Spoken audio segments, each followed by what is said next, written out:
کچھ رشتے اللہ تعالیٰ خود ختم کرواتا ہے تاکہ ہماری زندگی خراب نہ ہو سکے۔ بے شک وہ جو کرتا ہے بہتر کرتا ہے۔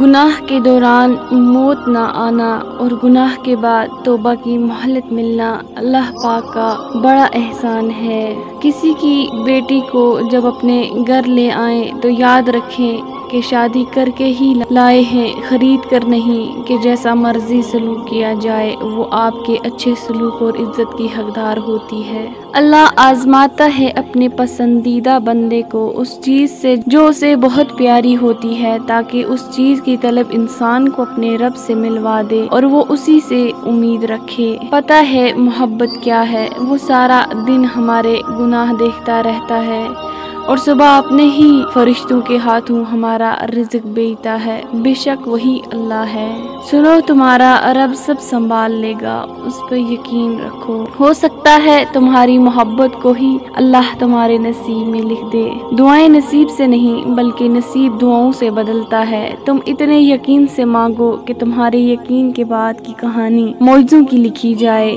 نماز بوجھ نہیں بلکہ تمہارے بوجھ کو ہلکا کرنے کا ذریعہ ہے اور یقین کے بعد منزل کن کی ہے۔ اللہ سے مانگو پھر مانگتے رہو، وہ دے گا، وہی دے گا کیونکہ وہی دے سکتا ہے۔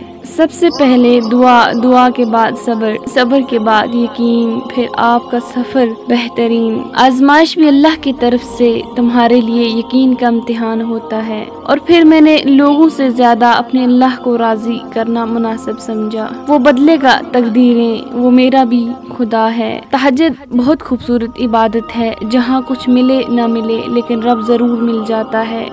ایک سکون ہے جب عادت ہو جائے، بنا پڑھے سکون نہیں ملتا۔ قرآن پاک پتھر دلوں کو موم کرتا ہے، ٹوٹے دلوں کو جوڑتا ہے اور بیمار دلوں کو شفا عطا کرتا ہے۔ رشتے تو سبھی انمول ہوتے ہیں پر اہمیت کچھ اچھے اور خاص لوگ ہی دیتے ہیں۔ دل تو سبھی کو دیتا ہے خدا پر اس میں جگہ کچھ خاص لوگ ہی لیتے ہیں۔